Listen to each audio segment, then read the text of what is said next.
Today we're going to do a video on how I like to set up my finger spools for running SMBs, etc. Before we do that, I want to talk about decompression interval gear. If you're looking for some dive apparel, check them out, decompressioninterval.com. I've got hats, rash guards, shorts, full clothing line. The rash guard I'm wearing right now, I've been wearing it for about a month now. Material's great and the detailing is great. On here they've put in the color chart for your advanced class and MOD chart and Dalton's triangle. Just go to decompressioninterval.com and check them out.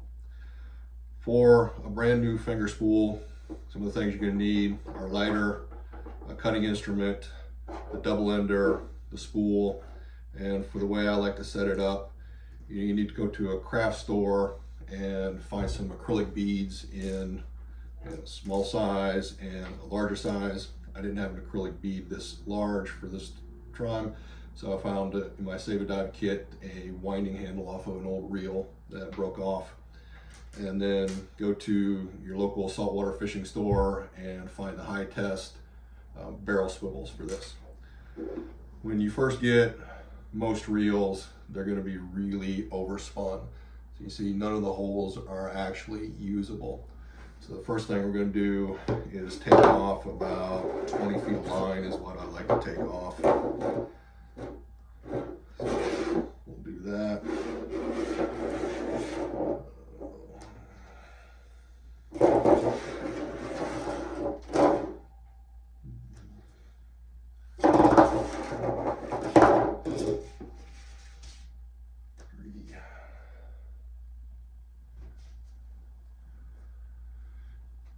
You can see how that opens up the holes for better use. If you want the holes more exposed, feel free to take more off of there.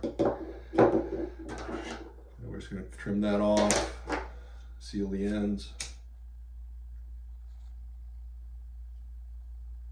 The excess line, don't throw that away. There's 1,001 uses. Put it in your Save a Dive kit and leave it there.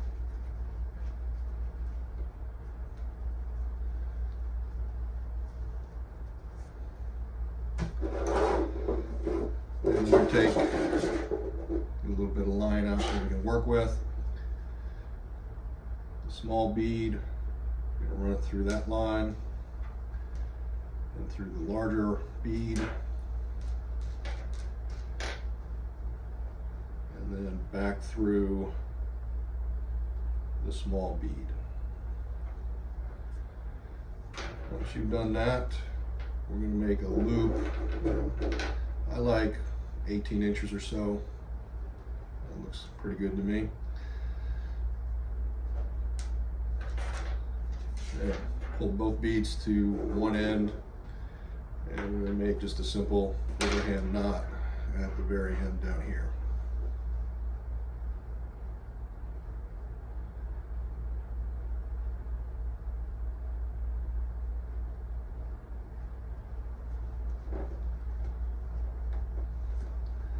And we're going to take that small bead and run it down to your first knot. We'll get to why I do that in just a minute.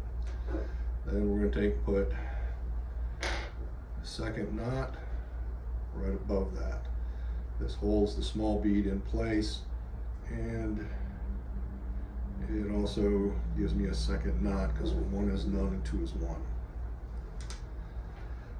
Then we're going to come up here to the end, bring the large bead up, and maybe a thumb width or two down. We're going to put another overhand knot to keep that in place.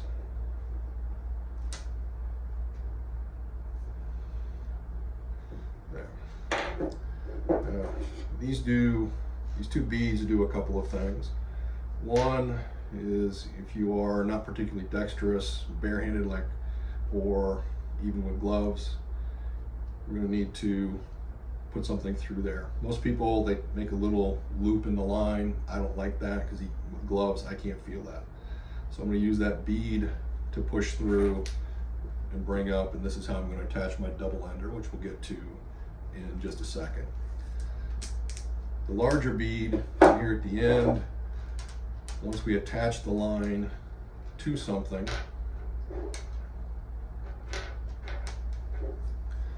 and secure it off, it gives me something substantial to purchase onto rather than a tiny piece of string. And it doesn't seem to get in the way at all for what the purposes that I use it for. And what do we need the barrel swivel for? Anybody that's used a spool before knows that as you wind it up or send an SMB to the top, it twists, and you end up with this twisted line here and trying to untwist it, and it gets all kinked up.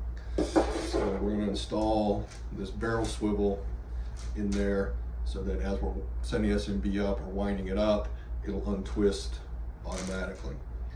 So I'm going to go about 3 or 4 hand widths down. If you're using this for an SMB, you can actually put this at the 15-foot mark. It's up to you. I like it kind of close myself. So get about 3 or 4 hand widths down. So I like, just cut it, seal the ends again.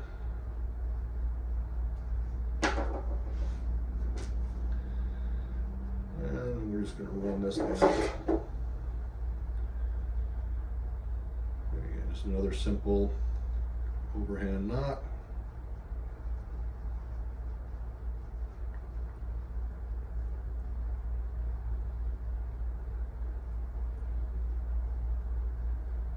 About there, the end.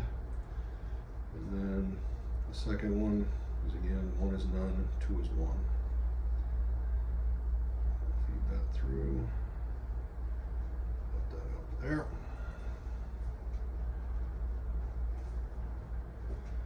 And then we're going to do the same thing on this side.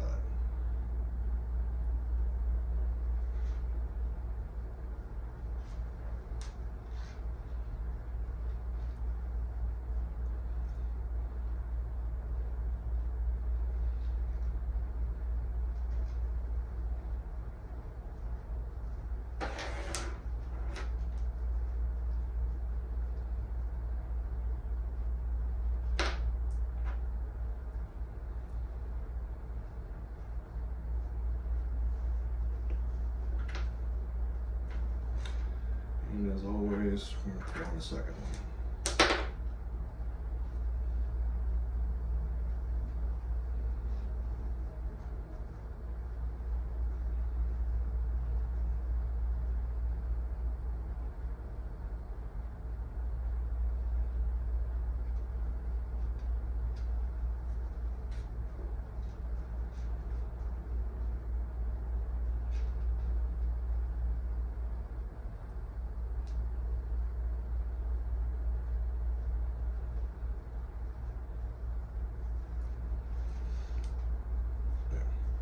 Now as the SMB is heading for the surface or you're winding the line up, it can spin without twisting the line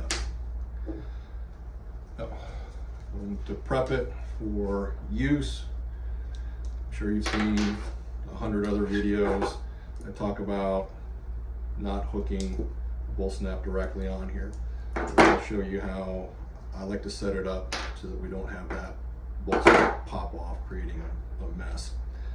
So once you get the line rolled back up, we're just going to push that bead through one of the holes.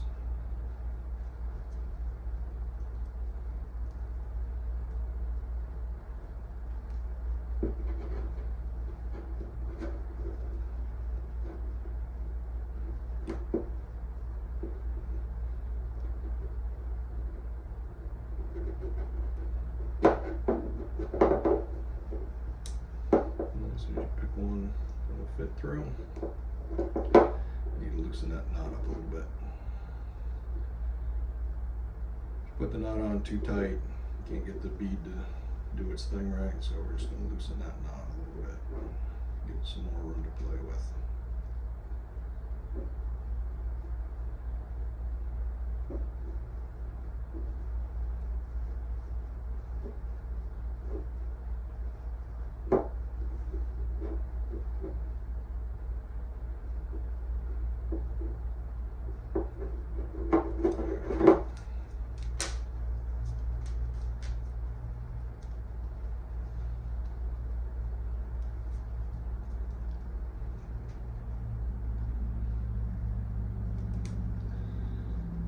push that through,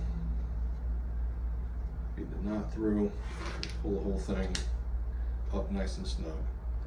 And we're gonna take the double ender, clip it on, turn the double ender around, wrap it once, twice, 3 times. The rest of it, we're just gonna wrap around the double ender till you get to the end. And this way you can leave it loose.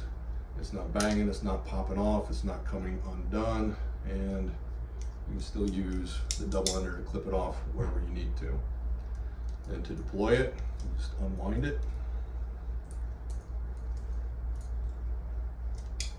Clip that off, pull that out, do whatever you need to do. And then when you're done, again, push the bead through, pull through, nice and tight. So once, twice, 3 times, 1, 2, that's about all I'm gonna get on that. And there's your spool.